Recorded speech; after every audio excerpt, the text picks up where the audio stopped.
مگر رانا صاحب آپ جو بات کر رہے ہیں ظاہر ہے کہ یہ استحکام کی ڈائیلاگ کی مذاکرات کی بات تو پرائم منسٹر نے کی ہے، اس میں کوئی شک نہیں ہے، مگر اس کے لیے جو ماحول ہے وہ ماحول میسر نہیں ہے۔ اور ابھی ریسنٹلی عمران خان صاحب نے کہا ہے کہ وہ خود گفتگو کریں گے مقتدرہ کے ساتھ، کوئی بھی اور یعنی آپ نے دیکھا بیرسٹر گوہر صاحب رابطے میں رہتے تھے یا علی امین گنڈاپور صاحب رہتے تھے، تو انہوں نے کہا اب کوئی اور نہیں، جس نے رابطہ کرنا ہے ان کے ساتھ رابطہ کرے، اور ابھی بھی وہ سیاسی لوگوں کے ساتھ تو بات نہیں کرنا چاہتے۔ تو کیا آپ کو لگتا ہے کہ ضرورت اس وقت حکومت کی ہے، ریاست کی ضرورت ہے کہ وہ عمران خان صاحب کو آن بورڈ لیں؟ تو پھر کیا مقتدرہ ان سے رابطہ کرے گی اور کیا نہیں کرنا چاہیے؟ جی نہیں کرنا چاہیے، اور مقتدر جو ہے وہ آئین اور قانون کے مطابق رابطہ نہیں کر سکتی۔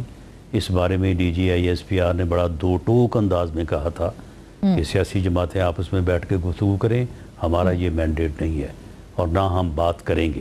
بلکہ انہوں نے یہ بھی آگے بڑھ کے کہا تھا کہ اگر سیاسی جماعتیں جو ہیں وہ سیاسی ایشوز کو ریزالو کرنے کے لیے اگر مل بیٹھ کے کوئی بات کریں تو ہمیں جو ہے وہ خوشی ہوگی۔ تو پاکستان جو ہے وہ کسی کی ضد اور کسی کی ہٹ درمی کی وجہ سے نہیں رکے گا۔ یہ اگر کوئی یہ سمجھتا ہے کہ یہ حکومت کی ضرورت ہے، یہ پاکستان کی ضرورت ہے، تو ایسا نہیں ہے۔ اگر کوئی پاکستان کے راستے میں کھڑا ہوگا تو وہ پھر جو ہے وہ سائیڈ لائن ہو جائے گا، وہ پاکستان کو روک نہیں سکے گا۔ تو اس لیے یہ ماحول والی، یہ تو ایسے ہی باتیں ہوتی ہیں۔ ماحول کیا ہوتا ہے؟ اگر آپ نے بات کرنی ہے تو آپ بیٹھیں بات کریں، اور ماحول کے اوپر پہلے بات کر لیں، اس کے بعد پھر کسی دوسرے ایشو کے اوپر بات کریں۔ یہ ایسے ہی نہ کرنے کی یعنی بہانے ہوتے ہیں کہ جی ماحول نہیں ہے۔ جب ہم جو ہے وہ پلوامہ کے واقعے کے اوپر جا کے 1.5 گھنٹہ ان کے انتظار میں بیٹھے رہے تھے کہ جی آئیں بریفنگ بھی دیں اور بات بھی کریں، تو اس وقت یہ کیوں نہیں اٹھ کے آئے تھے اپنے آفس سے؟ اس وقت بھی ہم نے ماحول خراب کیا ہوا تھا۔ ان کی نیت ہی نہیں ہے، یہ سیاسی ڈائیلاگ کے اوپر یقین ہی نہیں رکھتے، یہ جمہوریت پہ یقین ہی نہیں رکھتے۔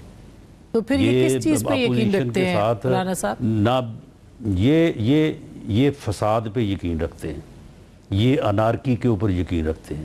یہ اس ملک میں دیکھیں نا، دو ہی طریقے ہیں، یا تو یہ ہے کہ پرامن طریقے سے جو ہے وہ معاملات کو ریزالو کیا جائے، دوسرا ہے فساد برپا کیا جائے، فتنہ اٹھایا جائے، انارکی پھیلائی جائے۔ یہ اس کے اوپر یقین رکھتے ہیں اور اس کی یہ کوشش کر رہے ہیں، اور یہ ان کی غلط فہمی ہوگی کہ ایسا ہو سکے گا۔ ہمارا یقین یہ ہے کہ انشاءاللہ تعالیٰ کوئی فساد، کوئی فتنہ، کوئی انارکی جو ہے وہ پھیلانے میں پاکستان میں کامیاب نہیں ہو سکے گا۔ پاکستان کی قوم جو ہے وہ ٹھیک ہے، اپنے جذبات بھی رکھتی ہے، اپنے احساسات بھی رکھتی ہے، لیکن پاکستان سے اس کی محبت جو ہے وہ ہر چیز سے بالا تر ہے۔